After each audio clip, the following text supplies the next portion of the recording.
Siapa yang nggak kenal dengan para personil Guns N' Roses? Mulai dari frontline sampai penjaga gawangnya pun masuk ke semua berita. Terutama berita seputar musik. Seakan-akan band ini punya magnet bagi para kulit tinta. Tapi tak dapat dipungkiri, mereka pernah menjadi band nomor 1 di dunia. Yang secara otomatis, para personilnya pun tak luput dari incaran paparazi kala itu. Termasuk sang penggebuk drum mereka, Matt Sorum. Dan di video ini, kita sedikit bernostalgia dan mengenang zaman kejayaan mereka melalui sang drummer ini. Ladies and gentlemen, Matt Sorum.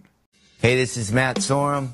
You might know me from Guns N' Roses, Velvet Revolver, and The Cult.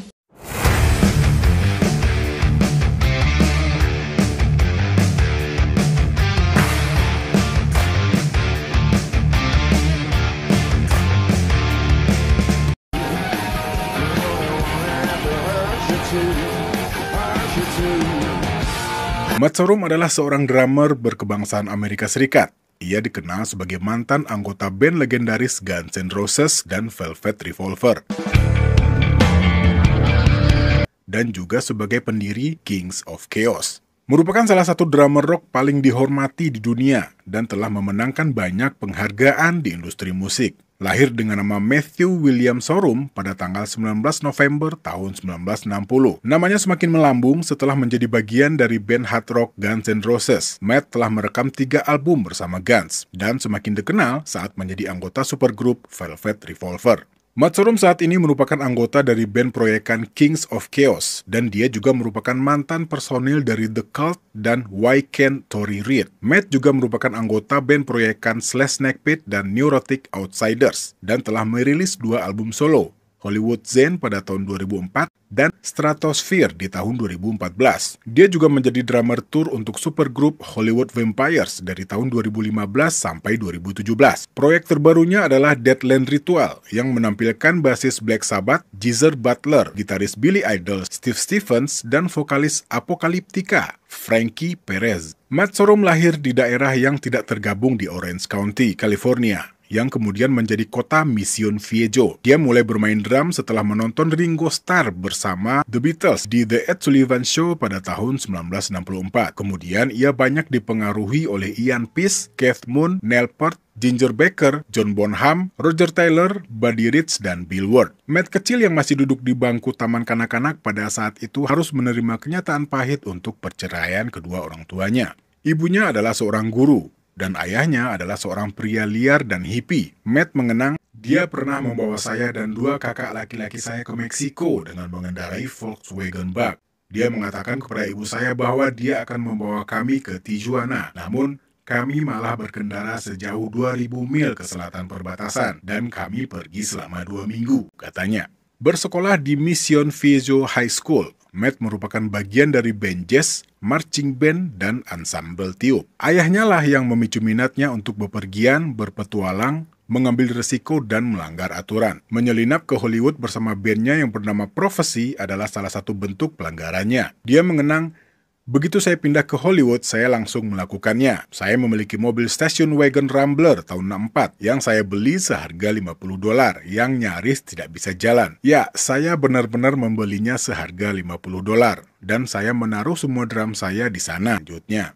Di ruang-ruang yang penuh dengan minuman keras di Sunset Strip, Matt menyempurnakan keterampilannya. Dia bermain drum untuk Why Can't Tori Reid, band yang digawangi oleh penyanyi, penulis lagu yang sedang naik daun bernama Tori Amos. Dulunya dia dipanggil dengan nama Matt, si tentara bayaran. Pernah bermain di 10 band pada waktu yang sama dengan tarif $25 untuk sekali latihan. Dia seseorang yang menjadikan hobi sebagai pekerjaannya. Dia berusaha keras untuk menjadi yang terbaik, mendengarkan materi lagu sebelum orang mendengarkannya. Tapi semua tidak selalu berjalan sesuai dengan keinginan. Begitu juga dengan Matt, yang pernah mengikuti audisi untuk menjadi drummernya David Lee Roth. Tapi sayang, Matt tidak mendapatkannya. Saat Matt mencoba bergabung dengan The Cult pada tahun 1988, dia sudah siap.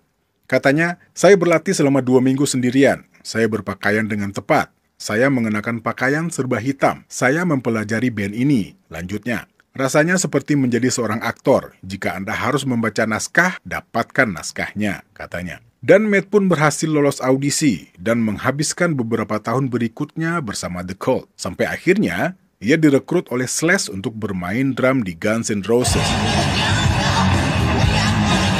dan di sana dia mendapatkan perjalanan yang luar biasa. Matt menghabiskan waktu 7 tahun yang penuh gejolak bersama GNR dari tahun 90 hingga tahun 97. Mereka merekam 3 album selama masa itu, termasuk 2 album kembar yang fenomenal, Use Your Illusion 1 dan Use Your Illusion 2. Bermain di stadion, naik pesawat jet pribadi, dan semua hal yang biasanya kita lihat di TV dan film, dia dapatkan pada saat itu. Namun, kesuksesan yang berlebihan juga memicu trauma masa kecilnya dan cukup serius. Dia mulai kecanduan minum alkohol dan obat-obatan. Matt mengaku ada banyak titik terendah menjelang akhir Guns N' Roses dan setelahnya, katanya, "Ini bukan salah siapa-siapa kecuali saya. Jika pikiran saya lebih jernih atau dalam kondisi mental yang lebih baik, saya mungkin akan membuat keputusan yang lebih baik," ujar Matt. Setelah kembali bangkit bersama The Cult, ia merilis album solo pertamanya pada tahun 2003 yang berjudul Hollywood Zen yang berisikan 11 lagu pedih yang membahas tentang kecanduan, hubungan yang gagal, serta asap dan cermin kehidupan di La La Land. Matt memainkan gitar dan drum dalam album ini.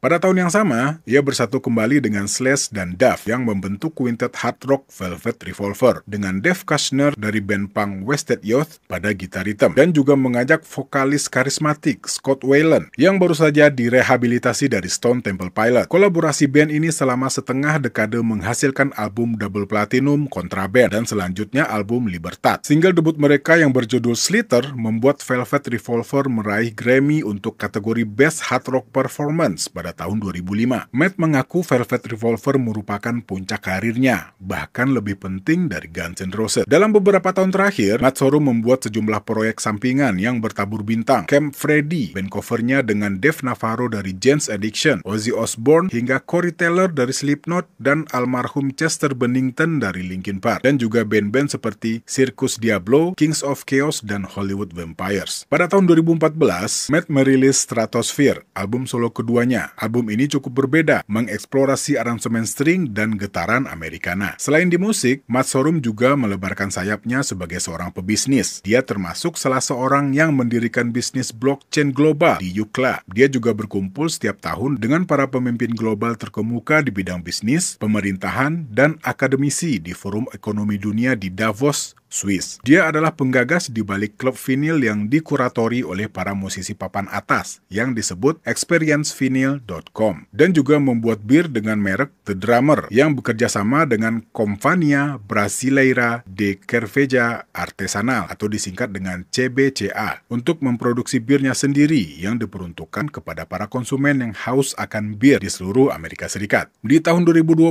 Matt menulis dan memproduseri Hardware, album solo ketiga untuk sahabatnya, Billy F. Gibbons dari ZZ Top, dengan single yang berjudul West Coast Junkie. Dia juga sedang menunggu kelahiran seorang bayi perempuan dari istrinya, S. Harper, seorang perancang busana dan juga musisi. Matt juga mengeluarkan autobiografi yang berjudul Double Talking Jive, kisah rock and roll sejati dari drummer Guns N' Roses, The Cult, dan Velvet Revolver, mulai dijual pada 7 September tahun 2021.